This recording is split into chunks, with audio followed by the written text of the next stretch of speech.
బాస్మతి రైస్తో పాయసం చేయాలనుకుంటున్నాను. యాక్చువల్లీ మనకి one of the subscriber Bhavani గారు అడిగారు నన్ను. అంటే నేను రవ్వ పాయసం చేసినప్పుడు ఓట్స్ అన్నీ కలిపి చేసినప్పుడు తను అడిగారు అనమాట, బాస్మతి రైస్తో కూడా చూపించచ్చు కదా అని. సో లక్ష్మీ అమ్మవారికి పాలంటే చాలా ఇష్టం కదండి. పాలతో చేసే నైవేద్యం ఏదైనా ఇష్టం ఉంటుందని మొదటి శుక్రవారం రోజు నేను ఇది చూపిస్తున్నాను మీకు. యాక్చువల్లీ బాస్మతి రైస్ కొద్దిగా నానబెట్టి బాగా కడిగి నానబెట్టుకోవాలండి. పాలు బాగా మరిగించి పెట్టుకోవాలి. నేను 1/2 లీటర్ పాలు మరిగించి పెట్టాను చిక్కడి.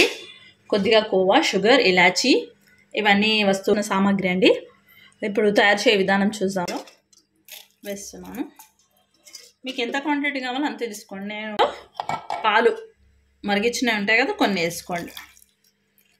చూడండి, నేను మిక్సీ పట్టాను. ఇదండి, మొత్తము పట్టుకోవద్దనమాట. ఇది లైక్ మనకు దొడ్డు రవ్వ ఎట్లుంటుంది అలా తెలియదు. నేను మిక్సీ పట్టగానే బాస్మతి రైస్ స్మెల్ వచ్చేస్తుందండి. ఇప్పుడు మనం తయారు చేయ విధానం బాగా మంచిగా కడిగి క్లీన్ చేసుకున్నాను. నెయ్యి వేసుకోండి.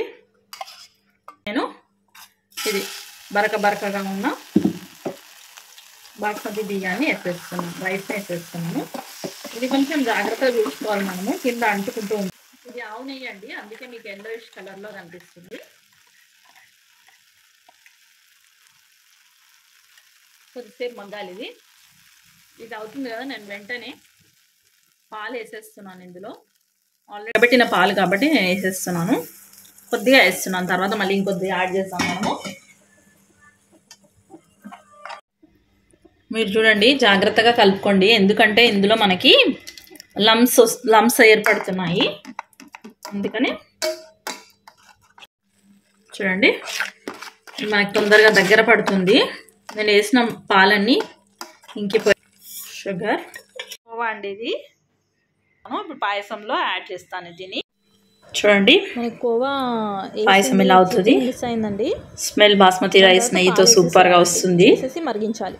ఫ్రెండ్ అండి, దీనికి మనము డ్రై ఫ్రూట్స్తో గార్నిష్ చేసుకోవాలి. పాయసం రెడీ అయింది. డ్రై ఫ్రూట్స్ ఎక్కువగా ఉంటే ఏ స్వీట్ అయినా బాగుంటుందండి.